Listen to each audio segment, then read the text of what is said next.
Shalom, saudaraku yang sangat dicintai oleh Tuhan Yesus Kristus. Pada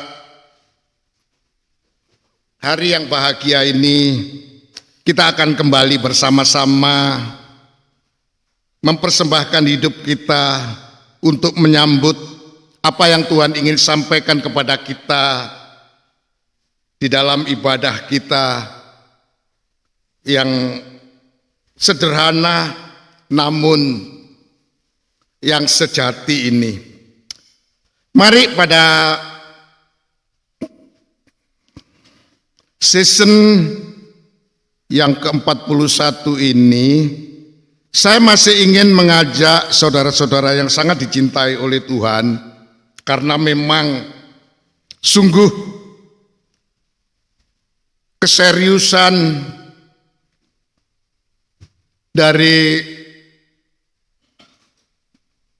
Rasul Paulus yang disampaikan kepada kita, bagaimana dia berusaha sungguh-sungguh, juga bagaimana dia bergumul agar supaya dia dapat mengungkapkan satu misteri, satu rahasia yang dikatakan pada abad-abad yang lalu, dari turunan ke turunan itu tidak dibukakan, tidak diungkapkan, tapi sekarang ini dinyatakan kepada kita. Oleh karena itu, coba saya ingin sekali lagi mengajak kita mengulang sedikit membaca di dalam suratan Kolose pasal yang ke-24 itu. Suratan Kolose pasal yang ke-24. Coba kita akan sekali lagi membaca, Mang. Kolose 1 ayat 24. Ya.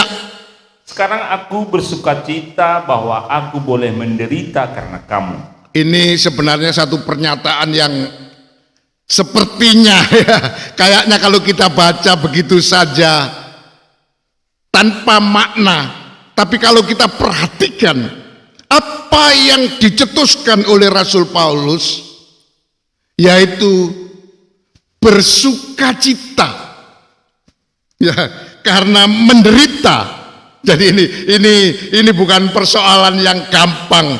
Mungkin kalau kita lagi happy, lagi lagi senang, lagi bahagia, itu patut kita mudah bersukacita.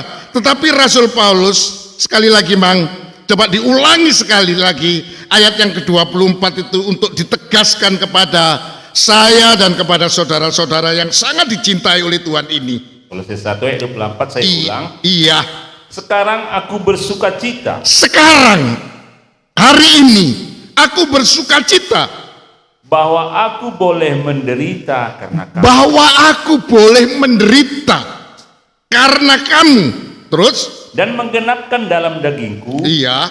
apa yang kurang pada penderitaan Kristus. Iya. Untuk tubuhnya, yaitu jemaat.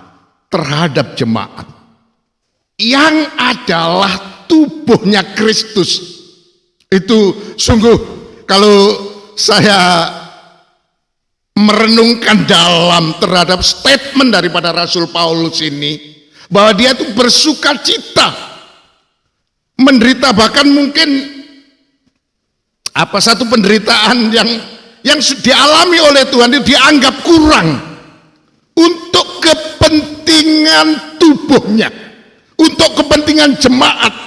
Rasul Paulus itu dalam statementnya itu betul-betul mencetuskan sesuatu seperti dia itu siap di dalam menghadapi apapun, ya, karena memang untuk kepentingan tubuh Kristus, yaitu jemaat. Jemaat, sekali lagi, jemaat yang disempurnakan, jemaat yang dipenuhi oleh kepenuhan Tuhan, kesempurnaannya Tuhan. Itu Rasul Paulus bertekad bulat, siap, bahkan dia itu senang, bukan rela, dia memang menikmati, dia bersukacita menderita itu. Ya, ini kalau Saya sebagai hamba Tuhan, sungguh saya bisa meresapi, saya bisa bisa memahami dalam. Karena memang satu perjuangan yang tidak mudah, terutama di dalam rangka untuk memberikan satu pengajaran, untuk memberikan satu nasihat yang akan memimpin jemaatnya itu untuk menjadi jemaat yang disempurnakan. Dalam arti memiliki kedewasaan itu memang bukan hal yang gampang, bukan hal yang mudah. Iya. Karena memang ya, kalau kita bicara namanya kesempurnaan ya, itu memang bukan satu hal yang sederhana. Tetapi saya ingin mengajak kita bersama-sama pada kesempatan ini sekali lagi, sebelum kita melanjutkan pada topik berikutnya, tapi coba memang kita baca ayat yang ke-25 itu sekali lagi. Ayat 25. Ya. Aku telah menjadi pelayan jemaat itu sesuai dengan tugas yang dipercayakan Allah kepadaku. Aku telah menjadi pelayan jemaat itu sesuai dengan tugas atau sesuai dengan tanggung jawab yang diberikan kepadaku, kata Rasul Paulus. Apa tugasnya? Untuk meneruskan firman-Nya. Untuk meneruskan firman-Nya dengan sepenuhnya kepada kamu. Bukan hanya firman yang sepenggal-sepenggal atau firman comot sana comot sini, tapi Rasul Paulus ingin menyampaikan firman itu dengan sepenuhnya, dengan selengkap-lengkapnya. Ya, terus mang, yaitu yang tersembunyi dari abad ke abad dan dari turunan ke turunan, tetapi yang sekarang dinyatakan kepada orang-orang kudusnya. Iya, apa itu? Kepada mereka Allah mau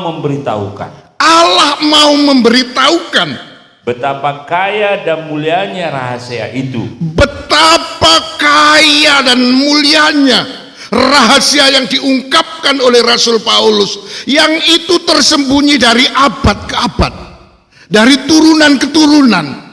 Baru sekarang ini itu dinyatakan kepada kita, itu diungkapkan kepada kita. Apa itu? Di antara bangsa-bangsa lain, terutama di antara kita bangsa yang bukan Israel, itu dibukakan, itu dinyatakan. Apa itu?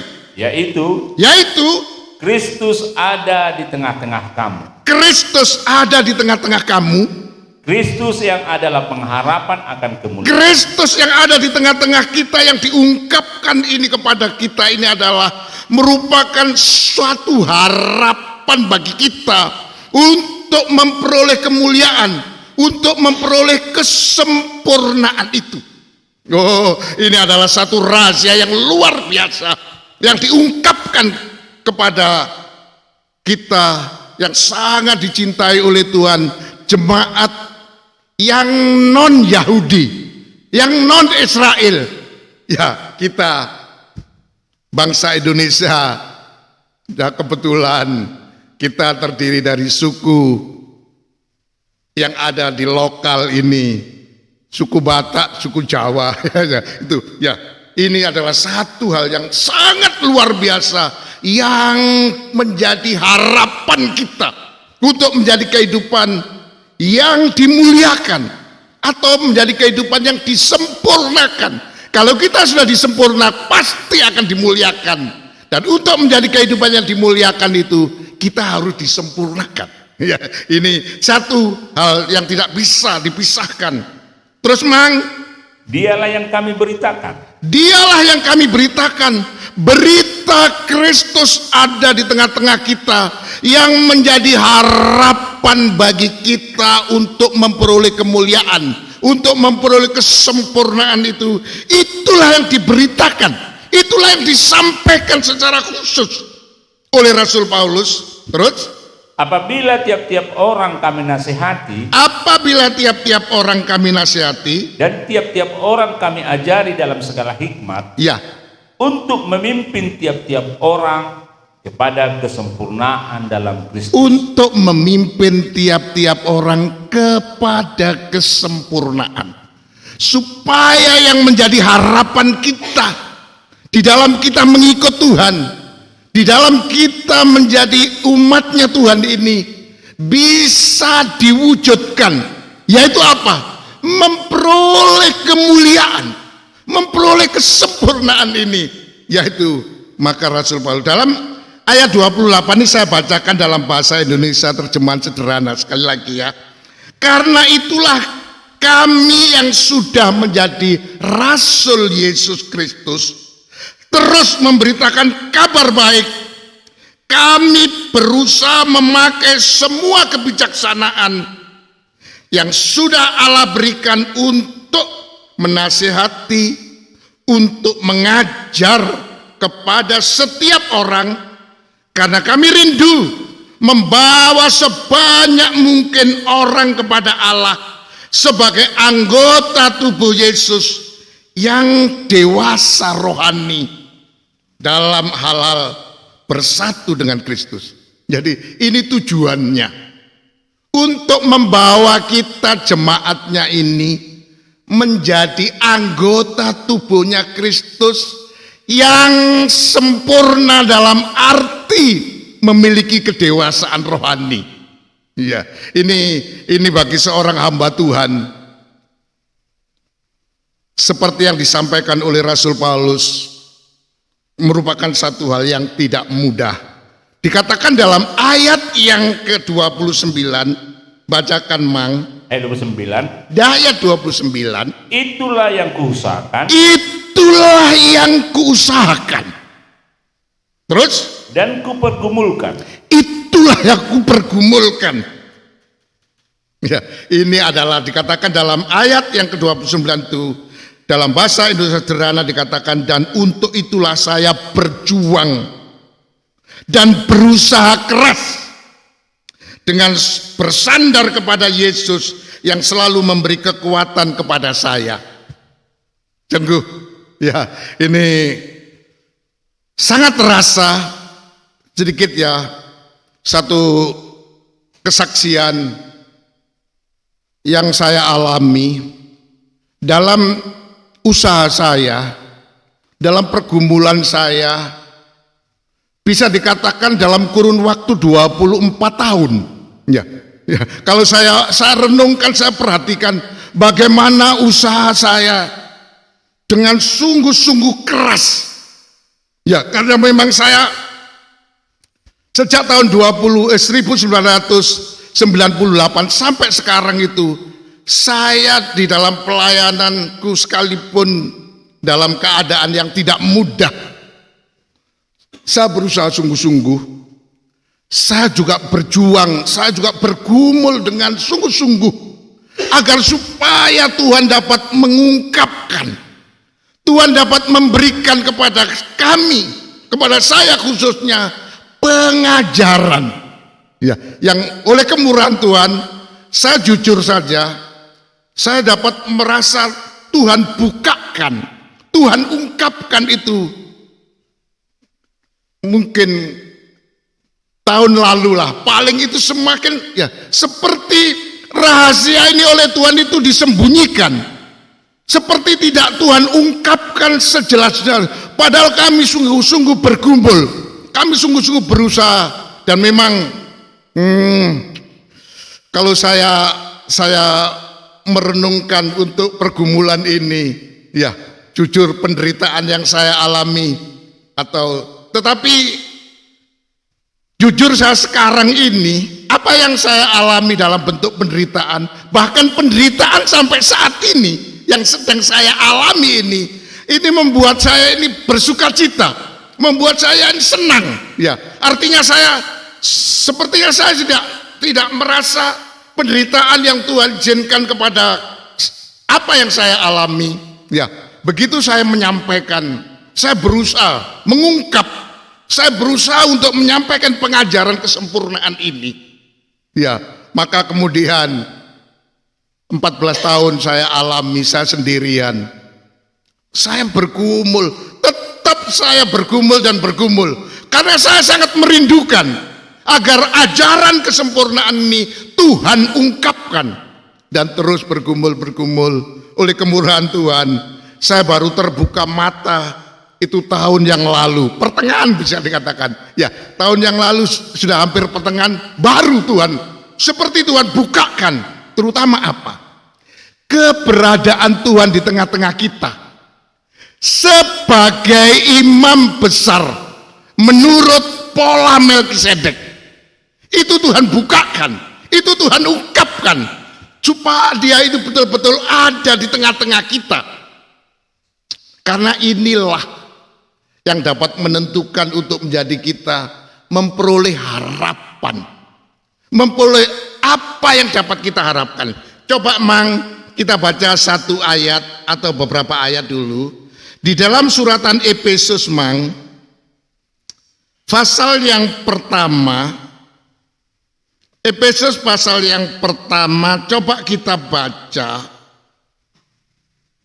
pada ayat yang ke-18, Mang. Efesus 1 ayat 18. Ya. Dan supaya ia menjadikan mata hatimu terang. Dan supaya ia menjadikan mata hatimu terbuka, mata hatimu terang, ya, untuk bisa melihat apa itu? Agar kamu mengerti. Agar kamu mengerti. Terus? Pengharapan apakah yang terkandung dalam panggilannya? Apa yang bisa kita harapkan dari panggilannya Tuhan ini? Ini yang Rasul Paulus doakan dengan sungguh-sungguh, supaya jemaatnya ini bisa terbuka mata. Ya, bisa melihat keberadaannya Tuhan di tengah-tengah kita. Terutama sebagai imam besar yang memanggil kita supaya kita dapat apa? Menerima pengharapan atas panggilannya kepada kita ini. Terus kan, Mang? Betapa kayanya kemuliaan. Betapa kayanya kemuliaan. Bagian yang ditentukannya bagi orang-orang kudus. Bagi orang-orang yang dikuduskan. Bahkan sampai orang-orang yang disempurnakan itu sudah disediakan kekayaan, kemuliaan. Jadi memang inilah harapan dari orang-orang yang dikuduskan, terutama yang dipanggil khusus oleh Tuhan untuk bisa menerima apa? Bisa melihat, merasakan, mengalami keberadaannya Tuhan di tengah-tengah kita. Terutama keberadaannya dia sebagai imam besar atau sebagai kepala. Ya, di sini ya dikatakan di dalam ayat 22, Mang. Coba langsung aja ayat 22 ya. Ayat 22. Ya. Dan segala sesuatu telah diletakkannya di bawah kaki Kristus. Iya.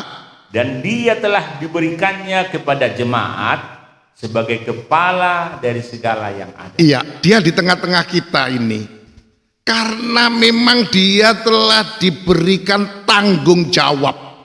Dia diberikan tugas khusus. Bahkan dia menjadi orang yang ditetapkan oleh Allah sebagai kepala dari jemaatnya. Jemaat yang bagaimana ayat 23? Ayat 23. Ya. Jemaat yang adalah tubuhnya. Jemaat yang adalah tubuhnya. Ini tugas khusus atau apa ya? Karunia yang diberikan oleh Allah kepada Yesus untuk semua kekuatan, semua kekuasaan itu semua ditaklukkan karena dia mempunyai kekuatan, kuasa yang dahsyat, kuasa yang dapat menaklukkan terutama kematian, kuasa kebangkitan, dan itu telah dilakukan oleh Allah dengan menghidupkan Yesus yang mati. Itu dibangkitkan oleh kuasa ini. Dan kuasa ini sudah diberikan kepada Yesus sehingga dapat menaklukkan. Karena semua kekuatan, semua kuasa, apa saja itu sudah diletakkan di bawah kaki Kristus. Sudah ditaklukkan oleh Kristus. Ya. Dan kemudian kepadanya diberikan sebagai kepala dari jemaat. Jemaat yang adalah tubuhnya. Yang bagaimana jemaat itu? Ayat selanjutnya, Mang. Yaitu kepenuhan Dia, Yaitu kepenuhan Dia yang memenuhi semua dan segala ya, sesuatu. jemaat yang adalah tubuh Kristus, yaitu jemaat yang disempurnakan, dipenuhi di dalam kehidupannya itu oleh Kristus. Jadi sudah tidak nampak jemaatnya ini, tapi nampak yang memenuhi dirinya itu adalah kepenuhan Kristus, kesempurnaannya Kristus. Itulah yang menjadi jemaat yang adalah tubuhnya. Tubuh Kristus itu adalah jemaat yang disempurnakan. Oleh karena itu Rasul Paulus terhadap jemaat yang disempurnakan, dia senang menderita. Dia bersuka cita untuk kepentingan jemaat, supaya jemaat ini benar-benar menjadi tubuhnya Kristus. Dia senang menderita. Ini sesuatu hal yang tidak mudah.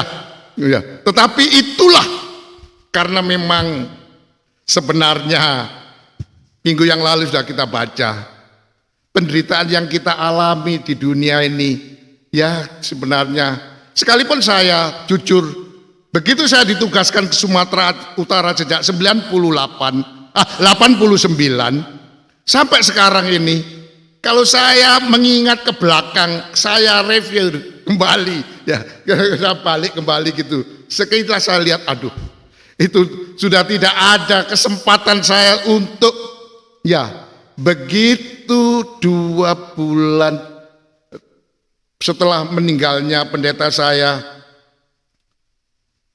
datang itu membawa anak-anak saya di Maret awal ya, pertengahan Maret ya, kami pindah, boleh dikatakan dari Jawa, waktu itu dari Jember, langsung kami ke Medan ini, itu pertengahan Maret 1989. Dan sesudah itu sedikit saya sebenarnya enggak merasakan sebenarnya. Kemudian saya dapat inventaris rumah yang memang rumahnya itu di VIP room, yaitu di komplek TD Pardede Jalan Binjes kilometer 11 itu ya. Ya saya dikasih yang paling VIP ya. Itu ada dua rumah, yang VIP 1 dan yang VIP 2 saya pakai. Ya, jadi saya dikasih itu memang yang paling, boleh dikatakan paling bagus di situ. Ya, karena itu adalah sebenarnya inventaris daripada direktur atau general manager dari TDPHC company itu ya. Kemudian saya ditempatkan di situ 2 bulan. Sesudah itu pendeta saya meninggal. Sesudah itu kami dalam pergumulan Maret, April, Mei, Juni, Juli, Agustus, September kami sudah diusir 7 bulan. Ya, menikmati di rumah itu 7 bulan. Sudah itu kami pindah. Ya pindah karena diusir. Sudah diusir lagi. Diusir lagi. Waduh, jasa nikmati betul itu ya. Sampai ya memang secara manusia memang tegang sekali. Akhirnya saya putuskan, Tuhan, kalau Engkau, dan itu waktu itu nggak lama sebenarnya. 1 tahun kemudian ada jemaat yang sekarang ini ada di Medan, itu tergerak hatinya untuk menyediakan rumah untuk saya, yaitu Jalan Karyawati ya. Nah, memang sudah sejak itu kemudian 1 tahun kemudian saya tempati rumah itu. Saya dapat tempat itu setelah diusir ya. Tetapi karena waktu itu saya bernasar kepada Tuhan, saya minta, Tuhan, kalau ada orang dimanapun di Sumatera Utara ini yang minta saya untuk saya layani, saya akan pergi dimanapun. Untung ya enggak di Taput sana, ya, tapi kemudian di Pakam, yaitu ada 1-2 jemaat itu menyampaikan, setelah saya mengutarakan itu kepada Tuhan, Kemudian orang ini mengatakan kepada 2 orang keluarga, 3 orang bahkan, dia mengatakan, kami di Pakam itu sangat membutuhkan. Kalau kami mondar-mandir Medan, akhirnya udah kami layani lah. Memang satu perjuangan ya. Maaf kalau saya teringat, karena itu waktu itu kami di Pasar 1, setelah kami di sebelah terminal setengah tahun atau 1 tahun, kemudian saya pindah di Pasar 1, dan Pasar 1 itu kurang 4 tahun lah. 4 tahun kami sewa, tapi gak sampai 4 tahun kami sudah harus meninggalkan itu karena tanah itu dibeli oleh seorang Chinese gitu ya. Akhirnya kemudian saya terusir juga. Tapi waktu itu saya bertekad, ya, saya terus terang aja waktu itu pergumulan saya yang tidak mudah, karena saya harus setiap 2 tahun sekali waktu itu kami harus membayar kontrakan rumah itu.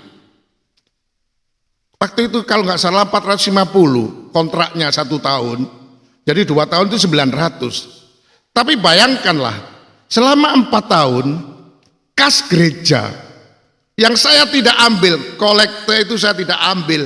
Ya, saya kalau ada perpuluhan saja saya ambil. Tapi yang dikolekte itu semua, atau durung-durung, persembahan-persembahan itu semua tidak saya ambil. Saya jadikan untuk kas. 4 tahun saya melayani di situ tuh. Kas saya cuma 179.000. Jadi bayangkan 4 tahun itu. Padahal waktu itu saya harus sebenarnya nggak lama lagi harus bayar kontrak lagi. Tapi waktu itu saya bertekad, waktu itu saya bilang, Tuhan, saya tidak mau, kali ini saya tidak mau kontrak. Saya bilang gitu. Dan kemudian saya utarakan ke Tuhan, saya mau beli tanah sudah. Jadi waktu itu langsung jemaat itu ayo cari tanah di mana yang kira-kira kita dapat ya. Ada di Gang Terang, tapi arahnya entah kok di sini. Kemudian waktu itu ada satu keajaiban memang. Saya ditanya oleh senior saya, karena waktu itu kami harus mengantarkan beliau untuk pergi atau meninggalkan Medan karena sudah selesai pekerjaannya. Beliau kembali ke Surabaya dan selanjutnya nanti dia pergi ke luar negeri atau pergi ke negeri Belanda karena beliau melayani di sana. Dia tanya kepada saya, waktu itu saya terlambat bersama ibunya. Kurang 10 menit sudah beliau mau pergi, saya baru datang. Karena saya tidak tahu kalau ini mau pergi hari itu. Jadi saya diberitahu oleh anak saya, Pak, Opa mau pergi loh Pak besok jam sekian. Jadi kami terus naik angkot apa semua sampai di apartemennya Hotel Danau Toba itu. Kemudian saya nyampe di situ, udah kurang 10 menit beliau mau pergi. Dan kemudian tanya, Har, kamu kok baru datang? Maaf Iya saya lagi kesulitan, saya bilang, karena saya sudah tidak punya rumah lagi. Rumah saya sudah dijual. Jadi orang Eropa nggak punya rumah, jadi tinggal di mana dengan anak-anaknya? Entah pikirannya gimana. Tapi beliau baru terima berkat dari Tuhan, $2.220 ya, waktu itu.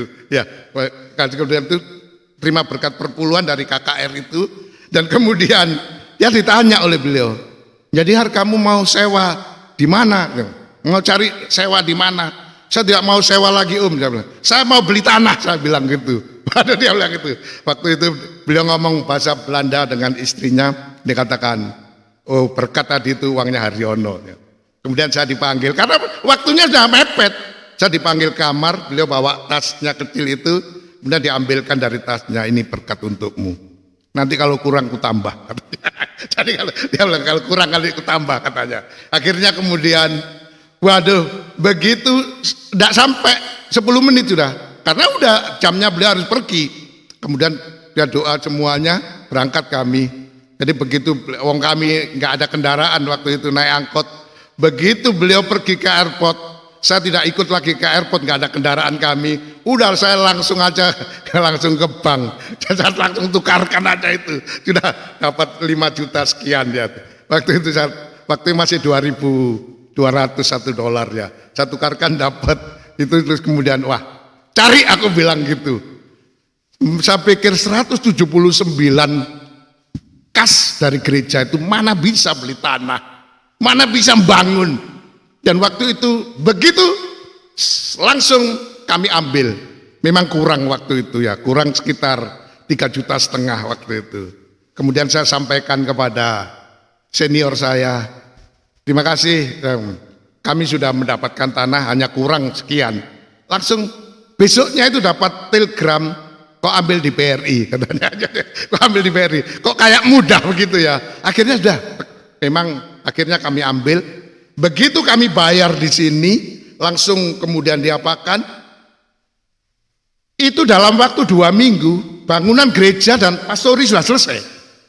Waktu itu seperti dan kami beli butut, kami beli apa, dan kemudian bangunan itu kami beli, dan kemudian ajaibnya bangunan itu bangunan tahun lama 50-an, maka itu masih bagus. Kami bikin semua jadi sudah. Baru kami undang kawan-kawan saya, mari kita berdoa untuk kawan saya. Heran loh, kok Kak Bim sawah Bim aja Pak Ar. Iya kan begitu, karena memang kuasa Tuhan ajaib.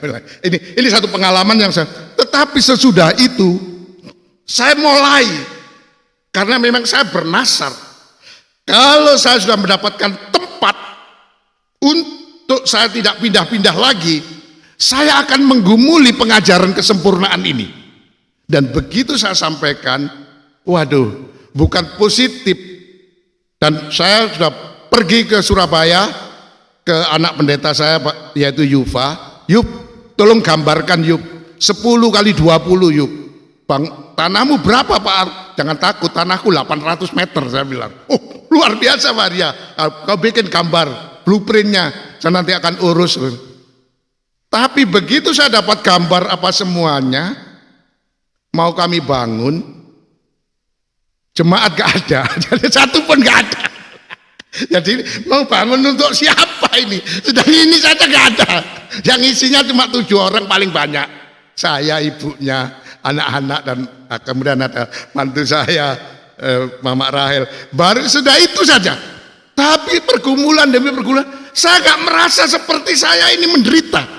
Udah, karena memang saya begitu asik, saya begitu senang dengan apa yang Tuhan ungkapkan pelan-pelan. Tapi setelah tahun 2022, pada pertengahan itu, saya seperti mata saya menjadi terang, mata saya menjadi terbuka, bahwa rahasia keberadaannya Tuhan untuk menjadi harapan kita, untuk kita dimuliakan itu Tuhan tunjukkan, Tuhan nyatakan, dan Tuhan bukakan. Yaitu apa? Keberadaannya Dia sebagai imam besar ada di tengah-tengah kita. Maka ungkapan ruangan maha suci yang kami gumuli bertahun-tahun itu sudah kami paskan, kami yakinkan untuk ayo kita ungkap bersama-sama.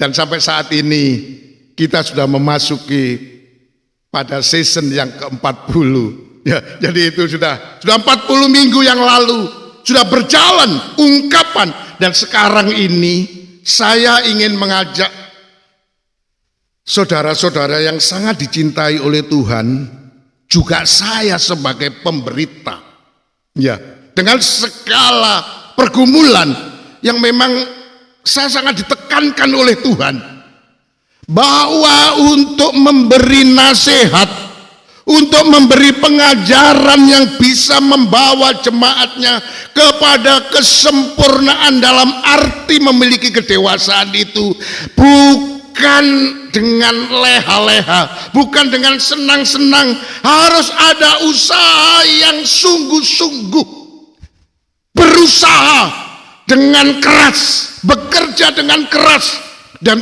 pergumulan dengan sungguh-sungguh. Oleh karena itu, dalam kesempatan ini sekali lagi, pada season yang ke-40 yang lalu itu, ini sangat menekankan kalau kita ingin menjadi kehidupan yang sempurna dalam arti memiliki kedewasaan, maka ditentukan oleh keseriusan kita, kesungguhan kita.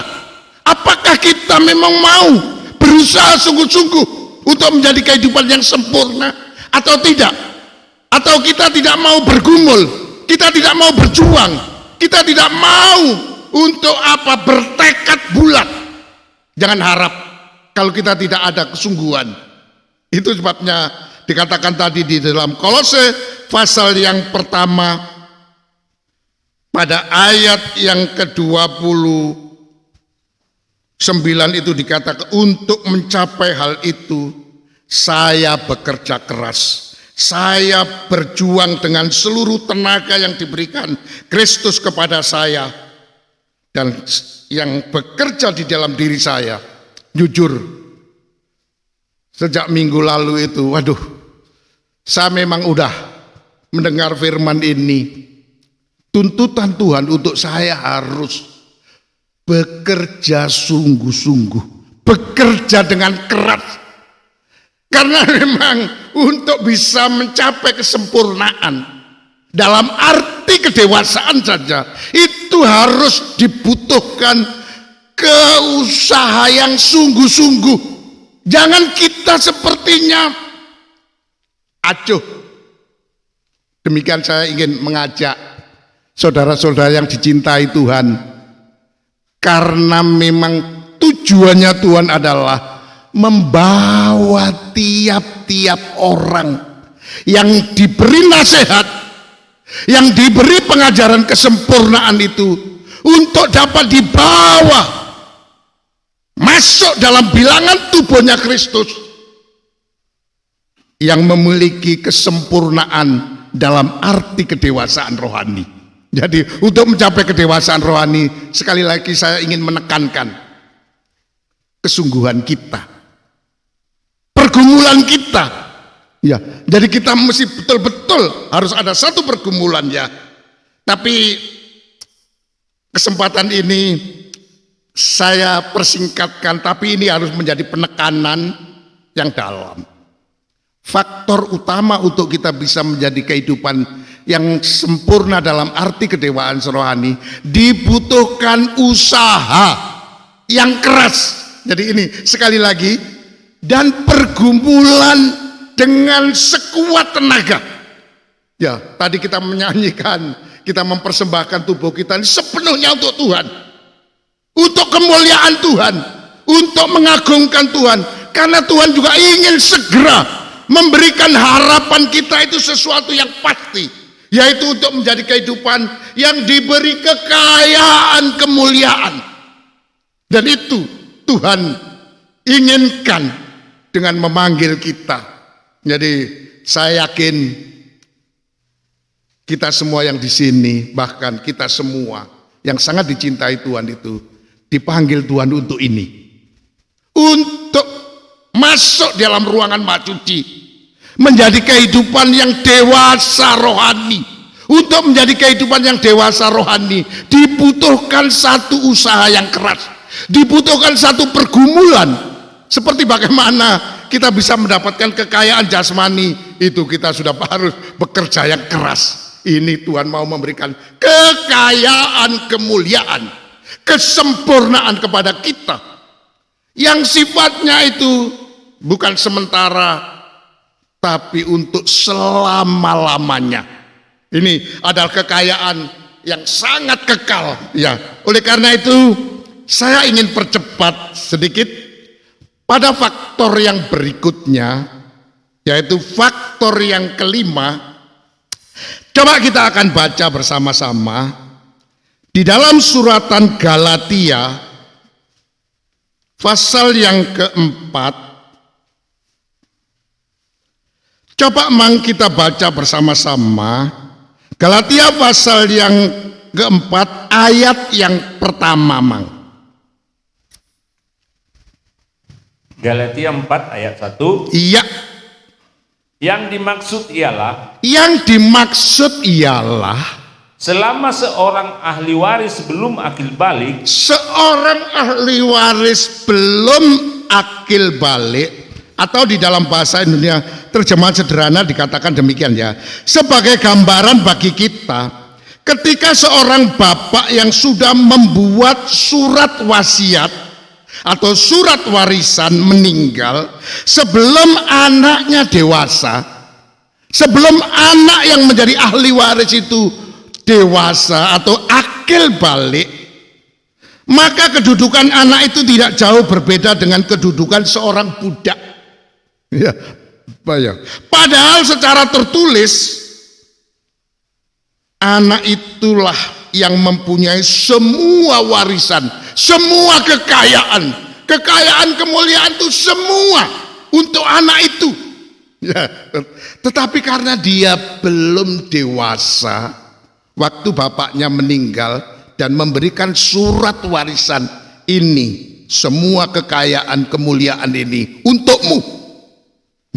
Tetapi karena anak itu masih belum dewasa, maka ia tidak jauh berbeda dengan seorang budak, seorang hamba. Ya, ini kata-kata budak lebih rendah daripada hamba ya. Betul-betul menjadi seorang yang diperbudak.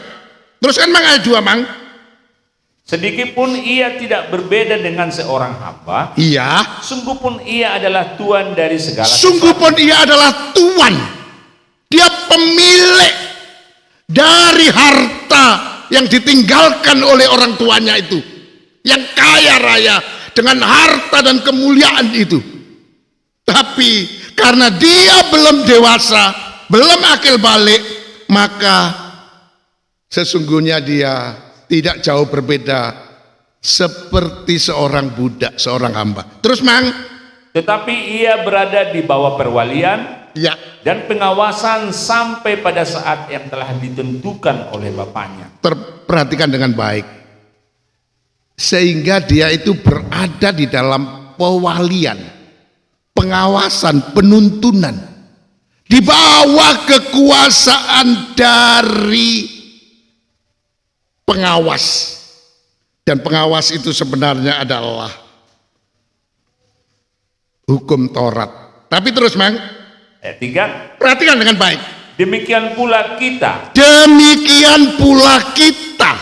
Perhatikan ini. Jadi ini bukan hanya yang dikisahkan atau yang diceritakan.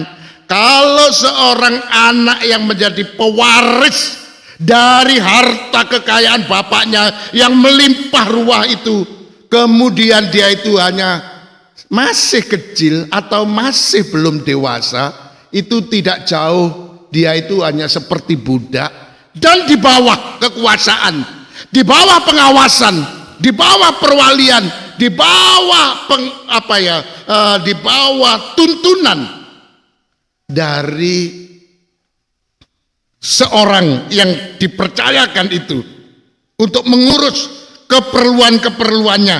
Teruskan Mang. Selama kita belum akil balik, Selama kita masih belum dewasa secara rohani, kita takluk juga kepada roh-roh dunia. kita perlu hukum Taurat yang menjadi seperti pengawas kita. Kita perlu hukum Taurat yang menjadi pengawas, penuntun kita. Kita nggak bisa mandiri, kita nggak bisa bebas untuk kita menikmati kekayaan, padahal tinggal saja mengambil uang itu di bank. Tapi karena dia belum dewasa, ya melewati wakilnya, tidak bisa mengambil harta seenaknya.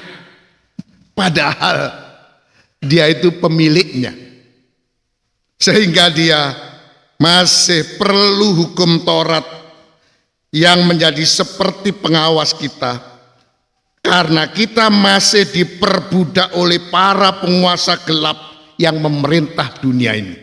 Jadi kita masih di bawah kekuasaan, diperhamba, diperbudak oleh penguasa-penguasa yang ada di dunia ini, kekuatan-kekuatan yang ada di dunia ini. Padahal dia itu pemiliknya semua yang ada. Tapi karena dia belum dewasa, akhirnya dia di bawah pewalian, di bawah pengawasan hukum Taurat. Terus masih dikuasai oleh hukum Taurat. Dan hukum Taurat itu memberi peluang roh-roh yang ada di dunia ini untuk memperbudak.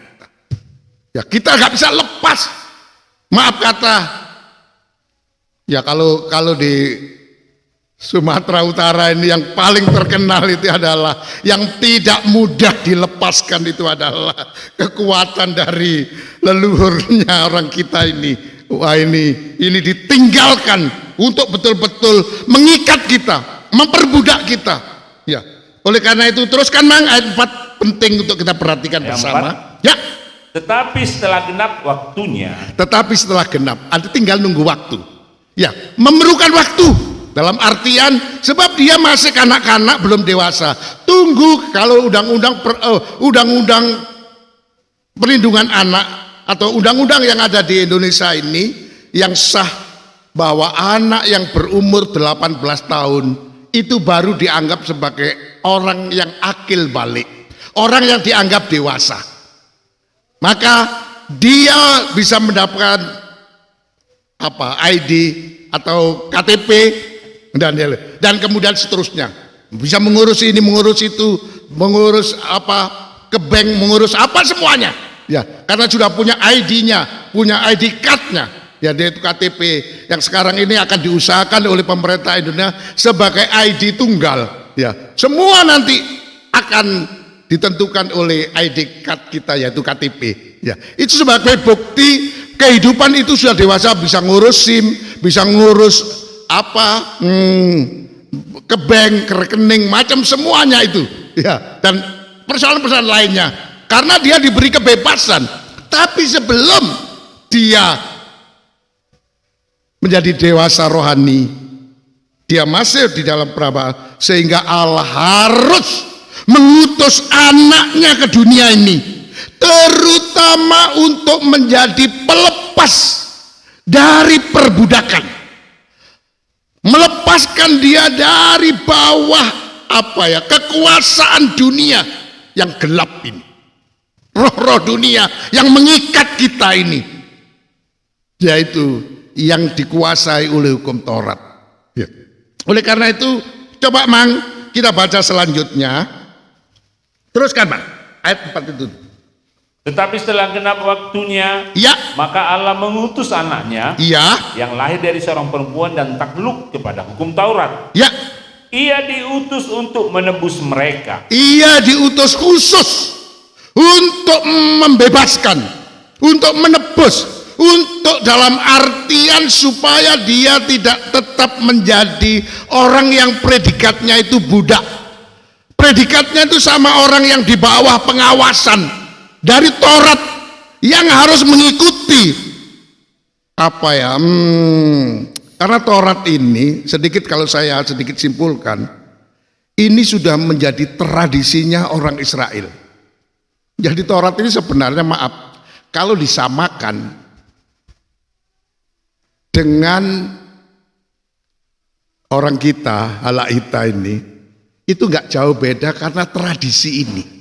Dia sudah menjadi tradisi, dan itu harus diikuti, sehingga kita ini terus di bawah kekuasaan roh-roh dunia. Karena apa? Karena hukum Taurat seperti melanggengkan, tidak melepaskan, tapi melanggengkan. Ya, teruskan Mang, ayat yang kelima, teruskan ya. Menebus mereka yang takluk kepada hukum Taurat. Takluk kepada hukum Taurat, dalam bahasa Indonesia terjemah sederhana, dengan demikian Yesus dipersiapkan untuk bisa menebus dan membebaskan kita yang dahulu hidup seperti budak di bawah pengawasan hukum Taurat. Oh haleluya. Terus Mang, supaya kita diterima menjadi anak. Supaya kita diterima secara rohani untuk menjadi anak. Jadi bagaimana supaya kita tidak menjadi budak, tidak menjadi orang yang diperhamba, tapi orang yang memang dimerdekakan seperti anak Allah. Maka Allah mengutus anaknya harus menjadi imam besar. Tujuannya apa? Untuk melepaskan kita, untuk membebaskan kita, jangan sampai kita diperbudak oleh hukum Taurat ini. Dibebaskan, dilepaskan, ya, sehingga kita dijadikan anak Allah. Ayat yang ke-6 Mang. Ayat 6. Ya. Dan karena kamu adalah anak. Jadi karena kamu adalah anaknya Allah, Terus, maka Allah telah menyuruh roh anaknya maka Allah telah menyuruh rohnya. Ya, setelah Yesus naik, Allah menyuruh rohnya. Terus ke dalam hati kita, ke dalam hati kita masing-masing.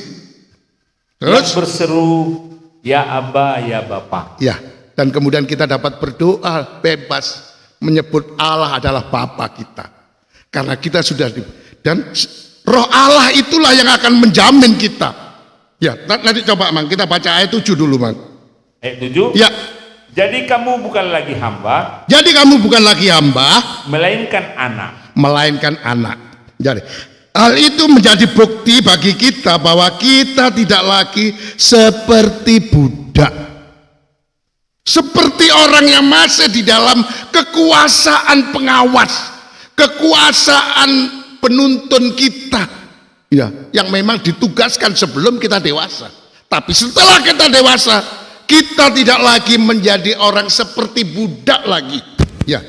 Dan sebagai anak-anaknya, kita juga berhak mewarisi semua yang dijanjikan kepada anak-anaknya. Jadi kita nanti bebas sudah untuk bisa mengambil harta sesuka kita, ya. Karena memang itu sudah disediakan kekayaan yang luar biasa untuk kita dapat disempurnakan, untuk dapat dimuliakan.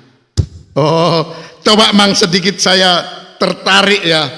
Pada ayat ini saya teringat satu ayat di dalam Efesus Mang. Coba kita baca ayat 1 Mang.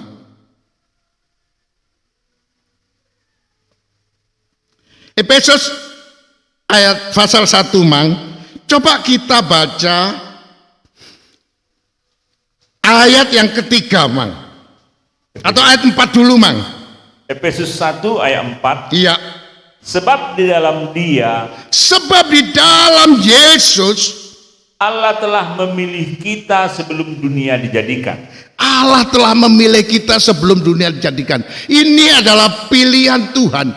Jangan tadi itu sebenarnya siapa kita? Kita tadi nyanyikan siapa kita ini. Kalau kita bisa dipermuliakan itu luar biasa. Ternyata sebelum dunia dijadikan, sebelum kita lahir, Allah sudah memilih. Ini satu penetapan yang luar biasa ya, sungguh. Terus Mang apa? Supaya kita kudus Supaya kita kudus, dan tak bercacat di hadapannya. supaya kita tidak bercacat, tidak bersalah di hadapannya. Ya. Ayat yang ketiga, Mang. Ayat 3. Ya. Terpujilah Allah dan Bapa Tuhan kita Yesus Kristus, Iya, yang dalam Kristus yang di dalam Kristus telah mengaruniakan kepada kita telah mengaruniakan kepada kita apa? segala berkat rohani di dalam surga. Segala berkat rohani tak terkecuali. Semua apa yang ada di surga itu, berkat-berkat rohani yang ada di surga, segala kekayaan Allah, sang rohani yang ada di surga itu, semua dikaruniakan kepada kita. Karena memang Allah telah menetapkan pilihannya. Jadi ini memang Allah sudah menyediakan budgetnya supaya kita dapat memperoleh kemuliaan, kesempurnaan. Itu sebabnya segala budget, segala berkat yang rohani yang ada surga itu semua dikaruniakan. Tinggal bagaimana untuk bisa mengambil itu dibutuhkan kedewasaan. Ya, jadi kalau kita tidak dewasa, bagaimana kita ngambilnya? Kita tidak punya ID-nya, kita tidak punya nomor rekeningnya atau apa. Bahkan kita tidak punya PIN-nya. Untuk bisa, karena memang kita tidak bisa di bawah pengawasan, di bawah perbudakan daripada roh-roh yang ada di dunia ini, terutama kita masih dikuasai oleh mereka. Jadi tidak bisa kita mau mengambil segala berkat, segala, bisa dikatakan namanya segala itu tidak ada yang tidak, semua itu segala, bisa ini itu semua kita bisa ambil. Karena memang disediakan untuk kita. Allah memanggil kita itu karena Dia telah menyediakan segala berkat yang ada di surga, kekayaan, kemuliaan untuk kita supaya dapat menjadi kehidupan yang kudus dan tidak bercacat di hadapannya. Menjadi kehidupan yang sempurna dalam arti memiliki kedewasaan. Oleh karena itu sungguh luar biasa. Itu sebabnya kita akan kembali lagi memperhatikan dengan baik sekali lagi di dalam Galatia pasal yang keempat itu. Jangan sampai kehadirannya Tuhan di dunia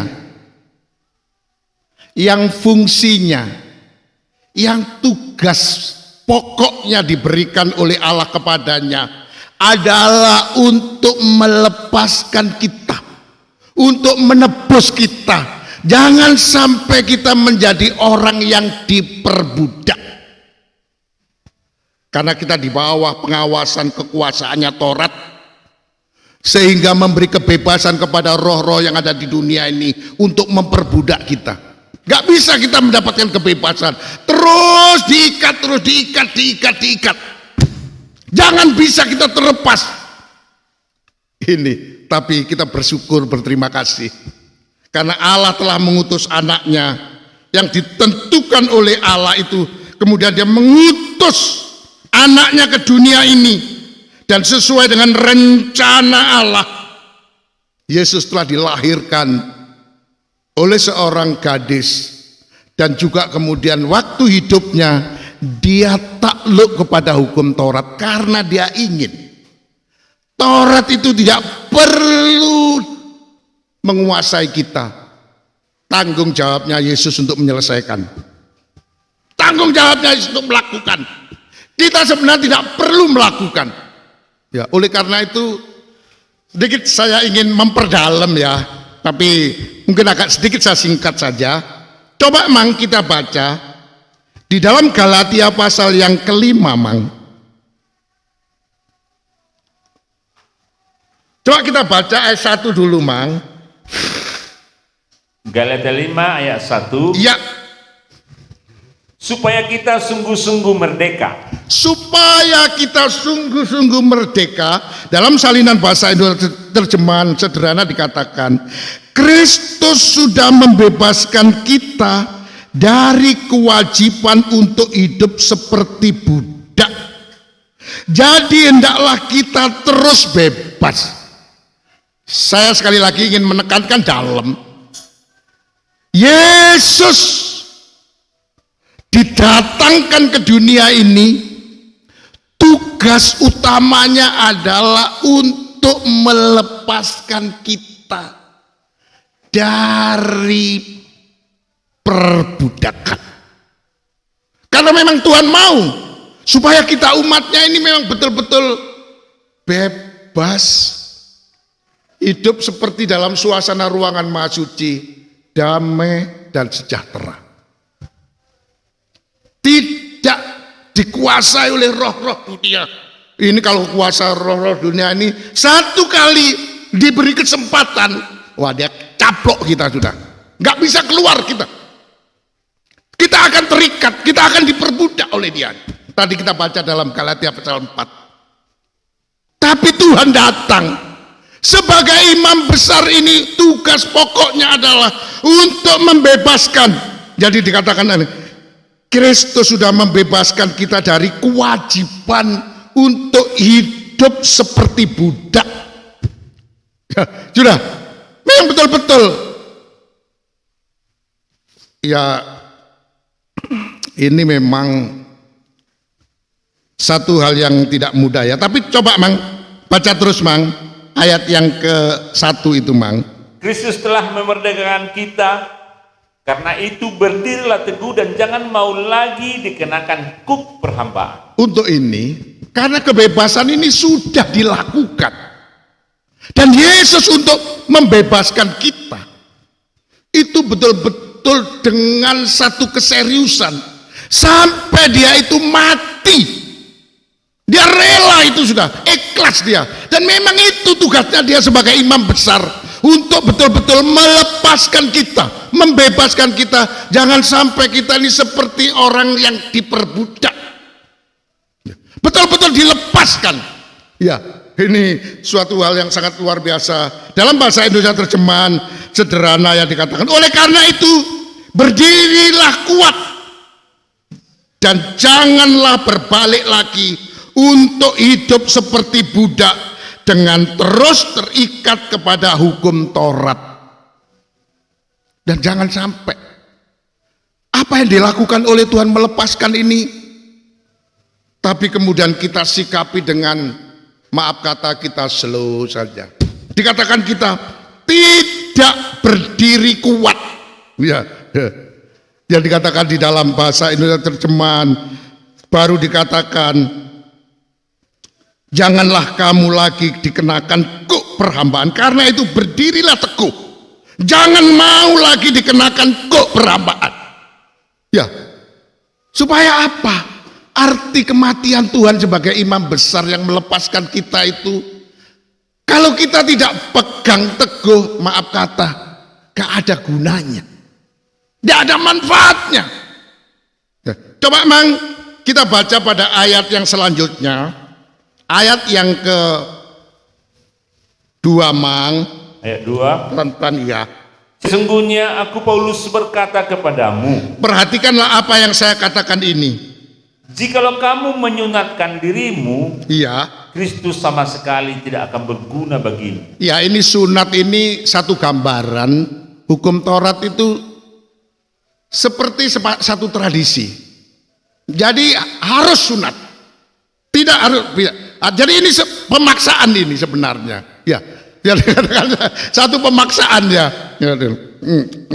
Apalagi maaf ya, kalau orang di kampung saya, karena memang orang kampung saya itu yang Kristen cuma saya aja, yang lainnya nggak ada ya. Jadi dikatakan apa ya?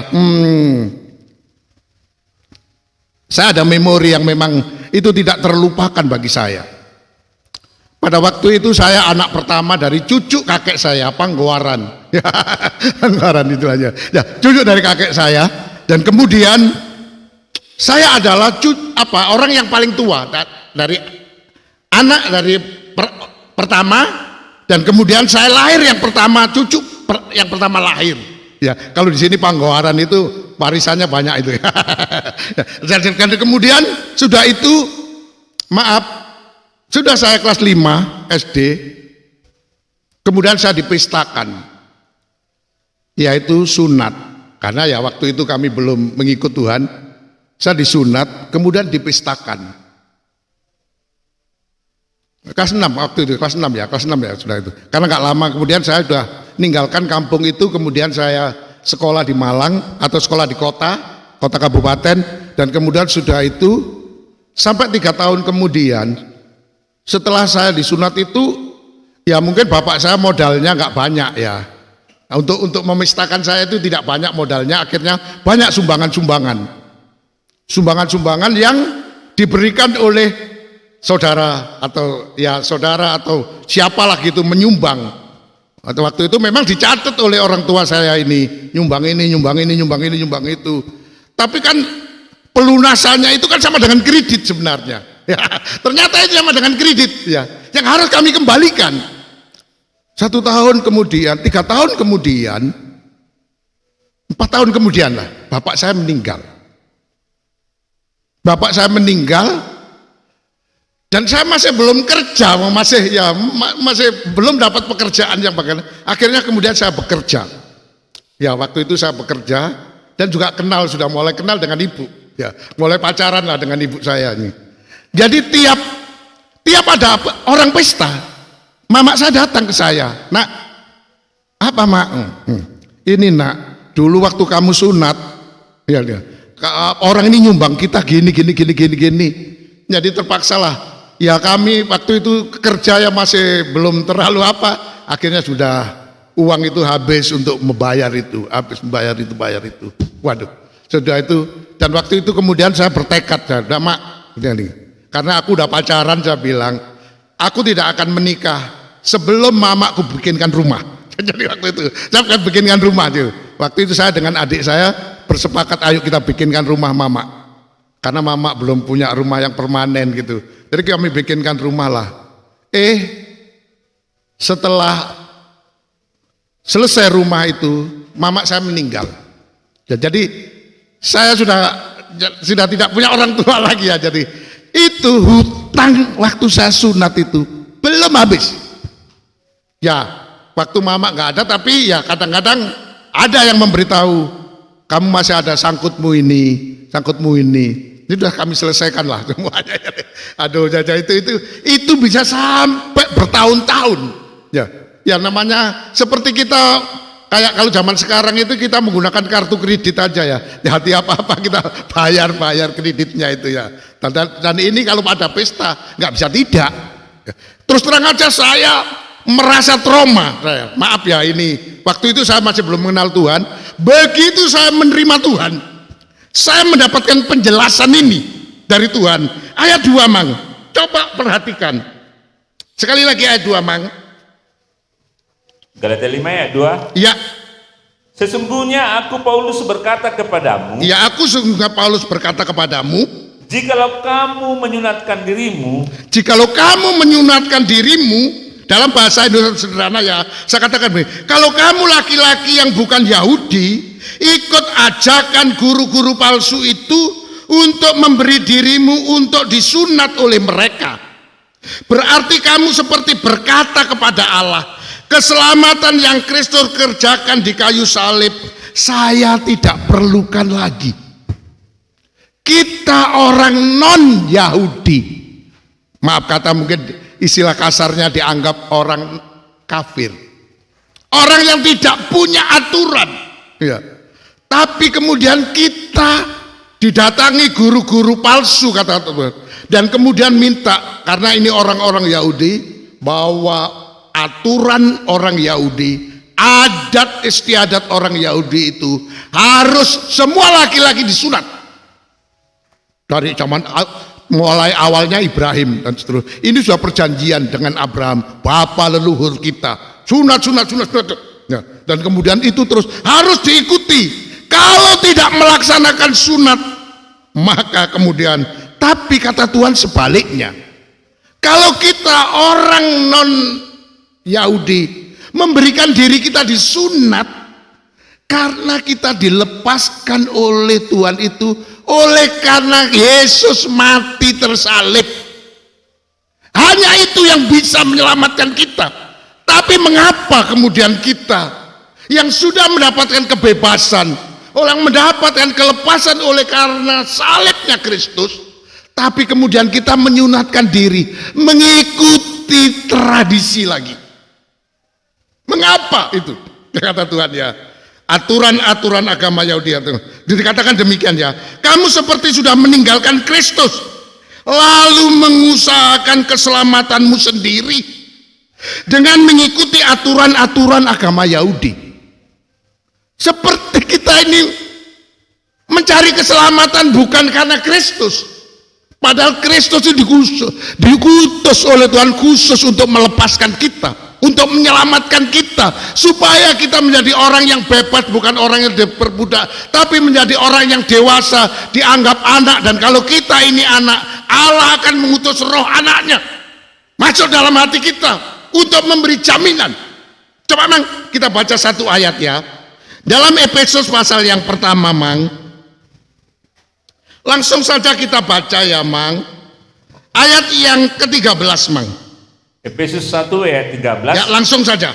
Di dalam Dia, ya, kamu juga karena kamu telah mendengar firman kebenaran. Dengan begitu ketika kalian mendengar ajaran yang benar, terus yaitu kabar baik tentang bagaimana Allah menyelamatkan kita. Kita non Israel, non Yahudi ini diselamatkan bukan karena harus mengikuti tradisinya orang Yahudi, disunat dan sebagainya, tetapi kita diselamatkan oleh karena percaya kepada Yesus Kristus yang sudah mati tersalib untuk melepaskan kita dari ikatan, dari perbudakan ini. Ya, dan kemudian percaya kepada, dan oleh karena itu Allah memberikan Roh Kudus yang sudah dijanjikannya kepada kalian sebagai tanda bahwa kalian adalah milik kepunyaan Allah, anak Allah.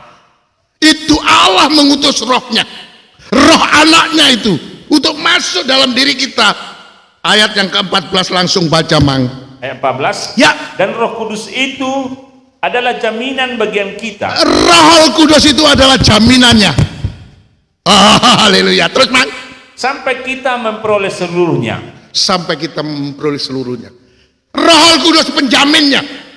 Sampai kita memperoleh semuanya. Kelepasan. Sampai menjadi kehidupan yang disempurnakan. Untuk menjadi ahli waris segala apa yang dipunyai oleh Allah. Sedangkan untuk menjadikan kita menjadi kehidupan yang sempurna, kudus dan tidak bercacat, Allah sudah menyediakan segala berkat yang ada di surga. Berkat rohani yang sudah disediakan. Ini budgetnya, ini biayanya. Berkat rohani yang ada di surga yang paling besar, yang semua berkat-berkat itu ada di dalam anaknya Yesus. Ya, di dalam Kolose dikatakan kalau kita ini memiliki dia, di dalam dia itulah segala berkat, segala yang ada di muka bumi dan di dunia yang akan datang di surga itu ada di dalam dia. Jadi kalau kita sudah memiliki Yesus, tapi mengapa kita sebagai orang yang kata Rasul Paulus non Israel, bukan Yahudi, kok kemudian kita itu mengikuti tradisi lagi? Sehingga kita dianggap oleh Rasul Paulus seperti kita tidak perlu keselamatan usahaku. Sampai kiamat pun kita nggak bisa mengusahakan. Karena kita ini daging ini tidak mampu. Sedangkan Taurat saja tidak mampu. Harus didatangkan anaknya supaya kita tidak menjadi orang yang diperbudak, tapi orang yang bebas, betul-betul ya. Ya. Terus kan, Mang, sampai selesai ya itu ya. Melalui rohnya itulah kita tahu. Terus? Yaitu penebusan yang menjadikan kita milik Allah. Ya, itu penjaminnya Roh Kudus. Itu sebabnya kata Galatia pasal 4, untuk membebaskan kita supaya kita menjadi bebas, maka kemudian Allah mengutus anaknya menjadi imam besar untuk melepaskan kita, untuk menebus kita, membebaskan kita, supaya kita hidup ini bisa damai sejahtera. Tidak, ukurannya gak usah berlebihan. Hidup tenang, gak diburu-buru. Nanti kalau ya itu saya pengalaman itu. Ya, itu saya bukan mengatakan tradisi saya yang negatif apa semua, tapi itu kepercayaan bagi yang mempercayai. Tapi oleh karena Yesus sudah melepaskan saya, dan kemudian waktu kalau saya ke kampung dikatakan 5 orang anak saya laki-laki, 1 pun gak ada yang saya sunat, saya bilang. Nah, kita kembali Galatia pasal yang ke-4 tadi, Mang. Iya, Galatia pasal yang ke-4. Coba kita akan baca sekali lagi, pasal yang ke-5, yang ke-5 tadi ya, Mang. Kita lanjutkan ya, Mang. Mungkin ayat yang kedua dan 3 tadi belum selesai ya, Mang. Coba bacakan ayat yang kedua dan 3, Mang. Galatia 5 ayat 2 saya ulangi. Iya. Sesungguhnya aku Paulus berkata kepadamu, iya, jikalau kamu menyunatkan dirimu, iya, Kristus sama sekali tidak akan berguna. Kamu kembali melakukan tradisinya orang Yahudi, sunat. Terus sekali lagi aku katakan kepada setiap orang yang menyunatkan dirinya. Sekali lagi aku katakan kepada orang yang menyunatkan dirinya, bahwa ia wajib melakukan seluruh hukum Taurat. Kalau kamu telah menyunatkan dirinya, kembali melakukan tradisinya orang Yahudi itu, kamu harus melakukan seluruh hukum Taurat baru selamat. Konsekuensinya itu ada 10 pasal, 1 dilanggar, 10 pasal dilanggar. Kalau kita melakukan 1, 9 harus dilakukan, baru itu. Padahal itu konsekuensinya kata Rasul Paulus. Terus, Mang, Ya, ayat 4. ya. Kamu lepas dari Kristus, Kamu lepas dari Kristus. jikalau kamu mengharapkan kebenaran oleh hukum Taurat, Iya. kamu hidup di luar kasih karunia. Iya, bayangkan kalau kita mau berusaha melakukan hukum Taurat, sama dengan kita memutuskan hubungan kita dengan Kristus. Sudah putus kita. Aku tetap di bawah kuasanya hukum Taurat. Kristus datang untuk melepaskan hukum Taurat. Tapi kita tetap dalam hukum Taurat. Sama dengan aku tidak perlu kamu, Yesus. Tidak perlu ada imam besar. Dan kita akan tetap di dalam. Dan kita dalam arti yang lain, kita tetap tidak akan dewasa rohani kita. Tidak akan menjadi sempurna dalam arti memiliki kedewasaan. Karena kita tetap sebagai orang yang belum dewasa dalam Kristus, belum akil balik, karena kita tetap berada di dalam pengawalan dari hukum Taurat, dan kita di bawah kuasa perbudakannya roh-roh yang ada di dunia ini yang mempengaruhi kita. Akhirnya kita dikatakan bagaikan seperti saya tidak perlu lagi kebaikan hatinya Tuhan. Waduh. Sudah, ini sesuatu yang hal yang serius ini. Kalau saya boleh katakan hal serius ini. Oleh karena itu, coba Mang. Ayat yang kelima, Mang. Ayat 5. Lanjutkan ya. Sebab oleh roh dan karena iman kita menantikan kebenaran yang kita harapkan. Kita menantikan kebenaran yang kita harapkan. Terus? Sebab bagi orang-orang yang ada dalam Kristus Yesus, sebab orang-orang yang berada dalam Kristus Yesus, hal bersunat atau tidak bersunat, tidak mempunyai sesuatu arti. Itu tidak ada artinya, tidak penting. Sunat dan tidak sunat, melakukan adat istiadatnya orang Yahudi ini, tidak melakukan, itu tidak penting dalam Kristus. Terus Mang? Hanya iman yang bekerja oleh kasih. Imanlah yang penting itu. Kepercayaan kepada Yesus itulah yang penting. Ya, ini sungguh Tuhan ingin betul-betul. Ayat yang ke-6, Mang, bacakan ayat yang ke-6 ya. Itu tadi Pak. 7, maaf. Yang ke-7? Ya, perhatikan. Dahulu kamu berlomba dengan baik. Iya. Siapakah yang menghalang-halangi kamu sehingga kamu tidak menuruti kebenaran lagi? Saya bacakan dalam bahasa Indonesia cuma sederhana ya.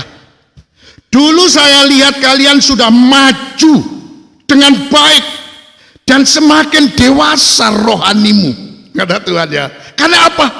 Kita betul-betul melepaskan semua itu. Sunat gak penting. Yang penting percaya kepada Yesus, pasti selamat. Kalau kita disunat belum tentu selamat. Gak ada jaminannya. Bahkan kita akan dituntut harus melakukan seluruh hukum Taurat. Jangan hanya adat satu ini kita lakukan, tapi nanti kita akan dituntut seluruh adat itu. Semua harus kamu lakukan, baru kamu selamat, kata Tuhan ya. Tapi Tuhan, sunat gak sunat itu gak penting. Yang penting percaya kepada Yesus, pasti selamat dan pasti damai sejahtera. Karena memang tugasnya dia itu adalah untuk melepaskan kita, untuk membebaskan kita, supaya kita dapat menjadi anak Allah dan kemudian dijamin diberikan rohnya Allah, rohnya Yesus, supaya kita dihidupkan oleh rohnya Yesus ini. Oh, haleluya. Oleh karena itu kata ayat ini, jangan dengarkan lagi orang yang membujuk kalian untuk berhenti mengikuti ajaran benarnya Yesus. Ajaran orang itu tidak berasal dari Allah yang memanggil kalian untuk mengikut Yesus. Ajaran orang Yahudi yang mengharuskan sunat, mengikuti tradisinya orang Yahudi itu, adat istiadatnya orang Yahudi itu adalah apa ya, membuat kita menjadi budak.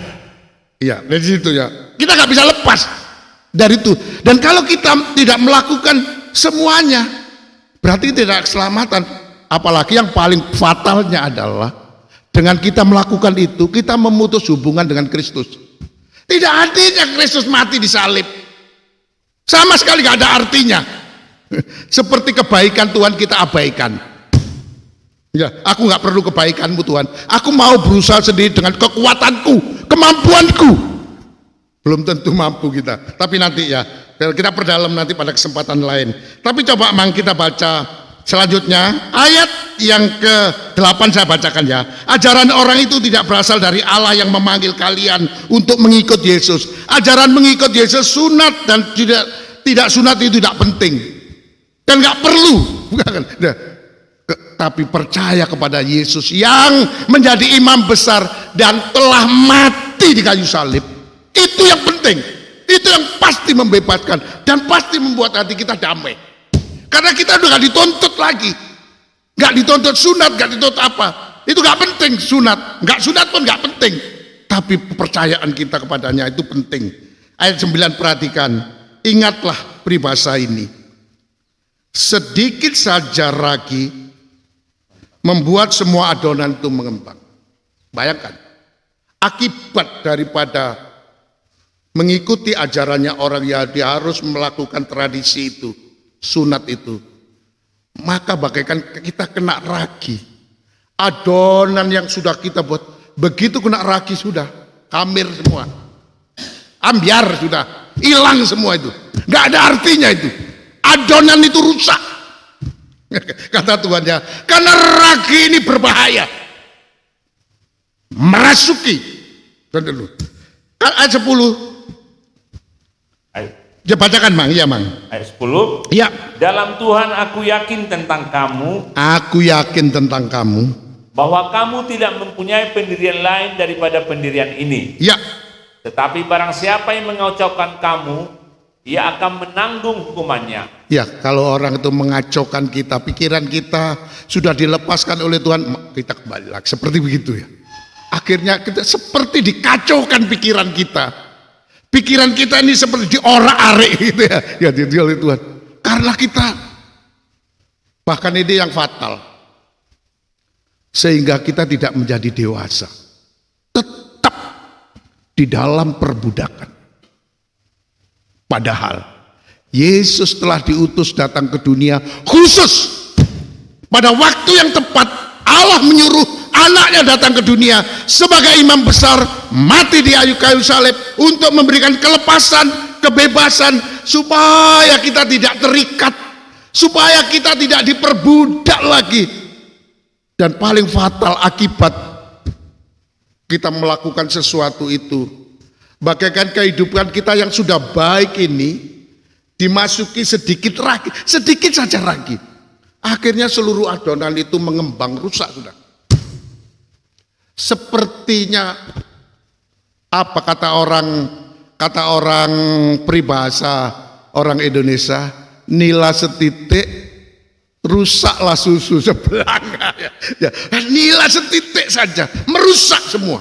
Ya, karena itu ragi itu berbahaya. Kita mesti jaga bahwa kita ini satu usaha yang maksimal. Kali lagi memang untuk mencapai kesempurnaan kita nggak bisa, nggak serius, nggak bisa. Karena hambanya harus dituntut usaha ya yang sungguh-sungguh untuk mendapatkan ajaran ini saja. Ya, kalau saya perhatikan 24 tahun saya bergumul supaya ini Tuhan ungkapkan. Ini kemarin ada kawan saya menanyakan, dia tanya kepada saya, apa bisa kita selama di bumi ini bisa masuk ke ruangan maha suci? Dia bilang begitu ya rasional ya pertanyaan aja. Saya bilang, kalau kita jawab dangkal saja, saya katakan kalau kita dangkal saja, apa bisa kita ini selamat kalau Yesus gak mati?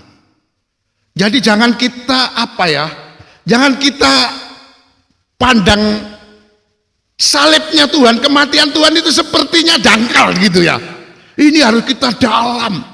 Bahkan sampai klimaknya itu ruangan maha suci itu harus melewati pintu tirai.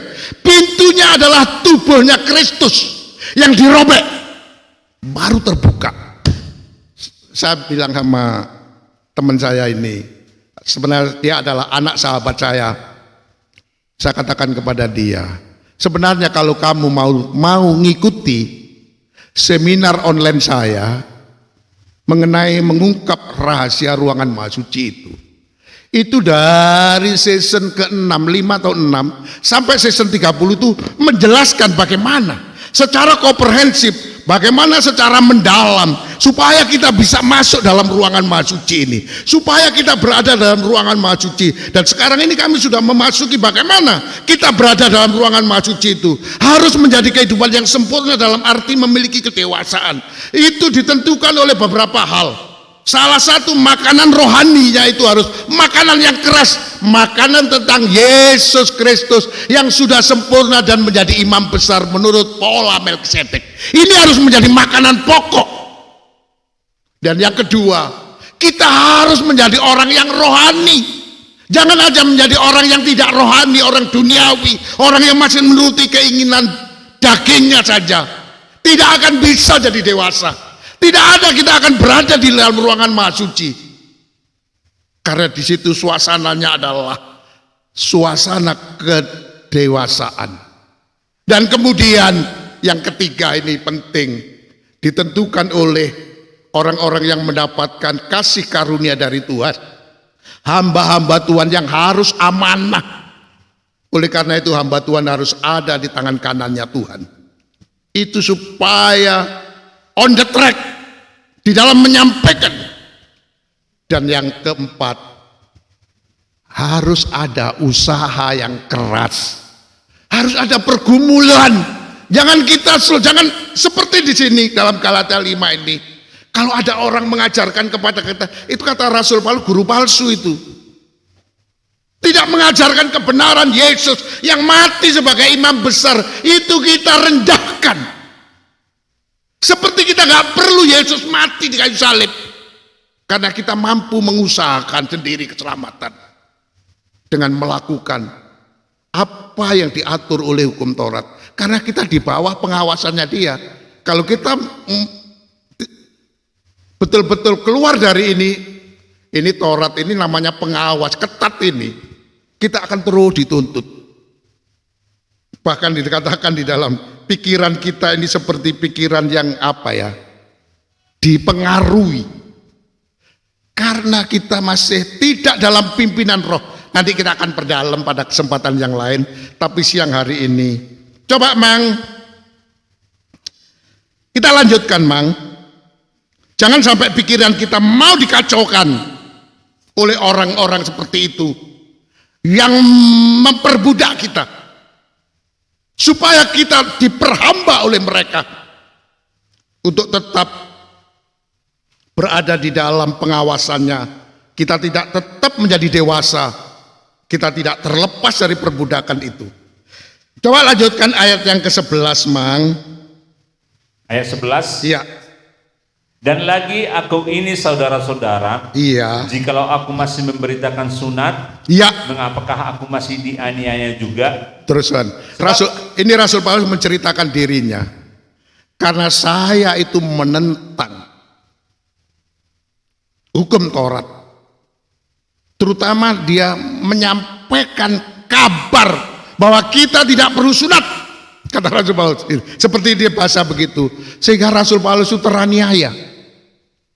Di Pakam ini mungkin cuma hanya dia. Seorang diri. Jadi orang Pakam semua menganiaya dia. Karena dia menyampaikan gak perlu kamu mengikuti tradisinya orang Yahudi sunat itu. Sebab kalau kamu mengikuti itu, kamu sama dengan putus hubunganmu dengan Kristus. Kamu seperti tidak perlu lagi memperoleh keselamatan dari Kristus. Seperti kamu itu mengusahakan keselamatan dari dirimu sendiri.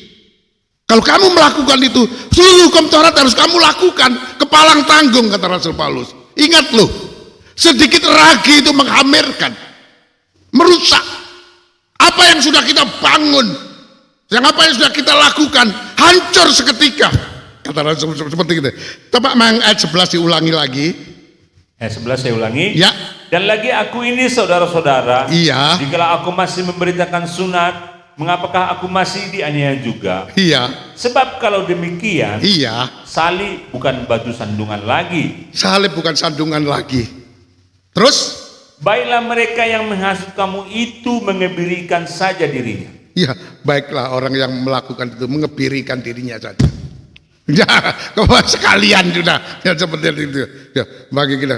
Hal itulah yang menjadi masalah besar bagi mereka, kata Rasulullah. Dalam bahasa Indonesia sederhana ya. Perhatikanlah saudara-saudari, kalau saya mengganti ajaran saya dengan mengajarkan bahwa setiap anggota yang laki-laki di antara kita harus disunat untuk diterima oleh Allah, maka saya tidak akan dianiaya lagi oleh orang Yahudi. Tetapi saya mengajarkan bahwa kita dibenarkan di hadapan Allah hanya melalui apa yang Kristus kerjakan bagi kita di kayu salib. Hal itulah yang menjadi masalah besar bagi mereka. Ya, itu perlawanan memang ini. Ya, oleh karena itu sekali lagi saya ingin memberikan penekanan. Di samping kita harus ada usaha yang sungguh-sungguh, pergumulan yang sungguh-sungguh, iya.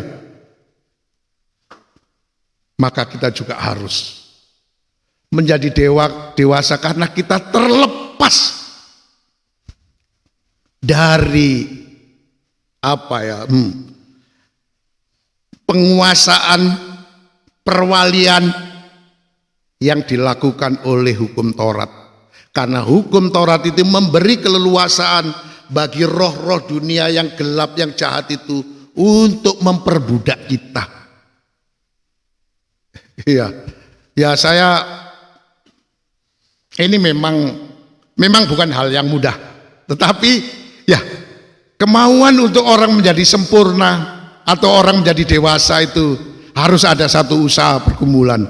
Sekalipun seperti Rasul Paulus, dia rela, ikhlas menderita. Bahkan dikatakan di ayat ini, dia dianiaya oleh orang-orang Yahudi karena dia memang tidak mau mengajarkan bahwa orang laki-laki harus disunat.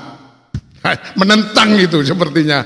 Tapi semoga Roh Kudus memberikan pemahaman yang dalam kepada kalian dan kepada saya ya.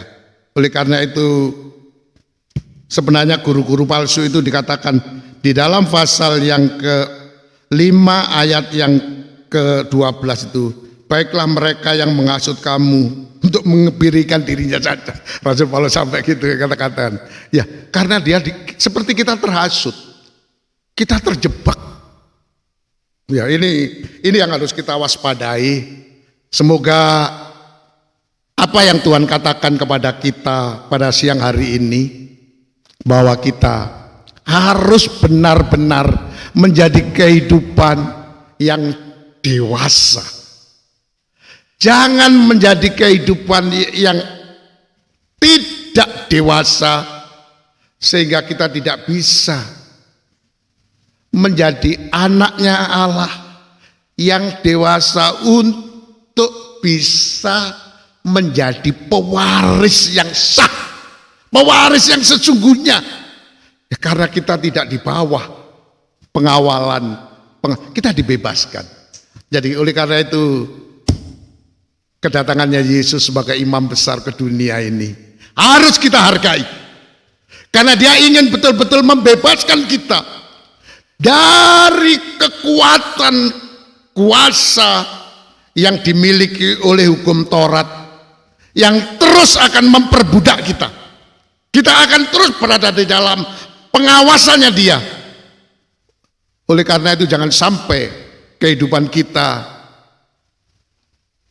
kemudian tidak menghargai apa yang dilakukan oleh Yesus sebagai imam besar sampai mati di atas kayu salib untuk membebaskan kita, untuk menebus kita, untuk melepaskan kita. Oleh karena itu siang hari ini saya teringat mendadak akan saya tutup season yang ke-41 ini dengan coba kita baca di dalam suratan Petrus pasal yang pertama,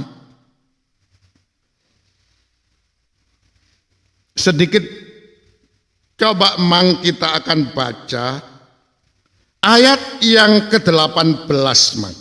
18 saja.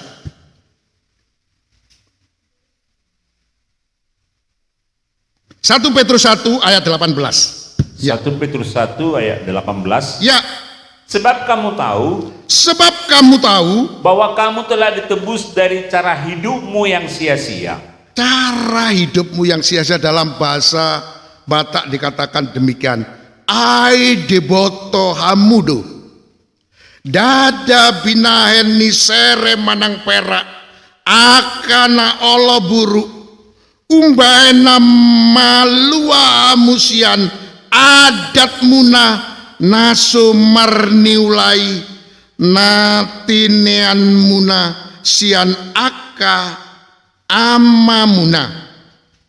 Alai di ayat 19 dibahani mudar ni Kristus na argaido. Coba Mang bacakan ya, bahasa Batak dikatakan sangat jelas bahwa kita, ayat 18 ulangi sekali lagi Mang. Ayat 18. Ya. Sebab kamu tahu bahwa kamu telah ditebus Ya. dari cara hidupmu yang sia-sia, Cara hidupmu yang sia-sia. yang kamu warisi dari nenek moyangmu. Kalau dalam bahasa Batak dikatakan apa? Umbana malua hamusian adat muna naso marniulai. Apa Mang itu? Umbana malawa hamu sian adat muna. Ya, membuat kita lepas dari adat itu. kebiasaan ya, tradisi ya. Jadi saya ditanya oleh teman saya, dikatakan, "Om, hari apa ibadahnya Om?" Aku cuma hari Minggu, saya bilang. Loh, apa ibadah 3 kali nggak efisien? Ya sebenarnya sih bukan masalah efisiennya. Kalau yang sudah menjadi tradisi ini yang payah. Saya bilang gitu. Jadi memang sedikit ini terobosan supaya ibadah itu nggak tradisi, saya bilang. Nanti kalau itu dibiasakan, lama-lama jadi tradisi, adat munah, jadi kebiasaan sudah.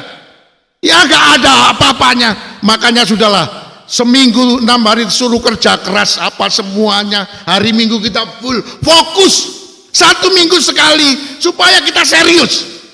Ya, apalagi kita sampai sekarang ini sampai di pengajaran kesempurnaan. Itu bukan angan-angan, bukan dongeng, itu suatu fakta, kata Rasul Petrus. Karena aku melihat sendiri bagaimana Tuhan dalam kesempurnaannya itu menampakkan dirinya, dan dia datang nanti dalam kesempurnaannya. Jangan kita tidak sempurna nanti ditinggal oleh Tuhan. Ya, dan seterusnya ya. Teruskan Mang ayat 19 sampai ayat 19. Kamu warisi dari nenek moyangmu. Iya. Itu bukan barang yang fana. Bukan barang fana. Iya. Bukan pula dengan perak atau emas. Iya. Sere manang perak. Iya. Akana Allah buruk. Terus? Melainkan dengan darah yang mahal. Darah yang berharga. Kalau di dalam Ibrani 9, darah yang tak bercacat, darah yang sempurna, yang mampu menyempurnakan kita. Jangan kecilkan darah mudar ni Kristus ini. Na argaido. Terus? Yaitu darah Kristus yang sama seperti darah anak domba yang tak bernoda dan tak bercacat. Ini sungguh-sungguh darah yang tak bercacat, darah yang sempurna itu dikorbankan supaya kita dilepaskan dari apa ya, tradisi, kebiasaan. Ya, bukan hanya soal adat saja, tapi sesuatu itu yang menjadi tradisi ya slow saja, nggak apa-apanya, nggak bahaya. Kita harus serius.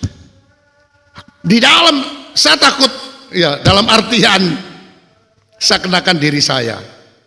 Kamu mesti ingat, umurmu sudah 74, sakit-sakitan lagi. Jadi kau harus serius, Har, kata Tuhan ya.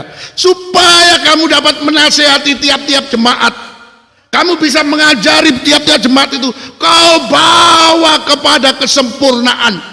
supaya dapat kita bawa menjadi anggota tubuh Kristus yang dewasa secara rohani, supaya Tuhan datang tinggal diangkat kita. Ini tugasmu. Seperti apa yang dilakukan oleh Rasul Paulus. Saya kenakan diri saya sendiri. Memang kemampuan saya jasmani sekarang sudah tidak terlalu punya kemampuan fisik yang kuat, tapi pergumulan saya tingkatkan. Doa-doa saya mohon supaya Tuhan menyatakan kekuatannya untuk membawa tiap-tiap jemaat. Kalau kita semua masuk dalam menjadi kehidupan yang disempurnakan, itu bagi Rasul Paulus menderita gak ada artinya. Kebahagiaan untuk jemaat yang adalah tubuhnya, untuk menjadikan jemaat menjadi tubuhnya, itu memang harus dibayar. Satu penderitaan. Nanti kita mungkin akan perdalam, tapi season yang ke-41 ini harus, jangan sampai kita yang mendapatkan wasiat, surat warisan yang sangat berharga, kekayaan kemuliaan Allah, harapan untuk menjadi kehidupan yang dipermuliakan itu, tapi kita tidak bisa menjadi kehidupan yang dewasa rohani, sempurna dalam arti memiliki kedewasaan, sehingga kita tetap tidak ada bedanya sama dengan budak, dan di bawah kekuasaan perwalian untuk mengurusi kita, yaitu hukum Taurat yang memberi peluang roh-roh dunia ini untuk memperbudak kita. Oleh karena itu, saat ini sudah waktunya sekarang Tuhan mengutus anaknya untuk datang ke dunia ini, dilahirkan oleh seorang perempuan dan taat kepada hukum Taurat, untuk melepaskan kita dari kekuatan hukum Taurat, supaya kita benar-benar menjadi anaknya, dan kemudian ditunjang oleh Tuhan, diberi lagi rohnya, roh anaknya itu, agar supaya kita dapat menjadi kehidupan yang dijamin, dimeteraikan, dijamin untuk benar-benar kita menjadi miliknya Tuhan. Semoga kehadirannya Tuhan di dunia sebagai imam besar yang telah memberikan darahnya, darah yang mahal, mudar di Kristus, yang tak bercacat dan tak bercela, itu mampu menjadikan kita terlepas dari adat muna, dalam bahasa Batak, kebiasaan kita, tradisi. Itu satu jebakan yang memang supaya jangan sampai adonan yang sudah kita buat, yang sudah bagus ini kemudian terkena ragi, akhirnya menjadi khamir semuanya. Semoga Tuhan Yesus Kristus, imam besar kita yang ada di tengah-tengah kita, betul-betul akan memimpin kita, membawa kita menjadi kehidupan yang disempurnakan dalam arti memiliki kedewasaan rohani itu. Jangan sampai kita tetap berada di dalam perbudakan. Kiranya Tuhan Yesus memberkati kita semua, memberkati saudara dan memberkati saya. Amin.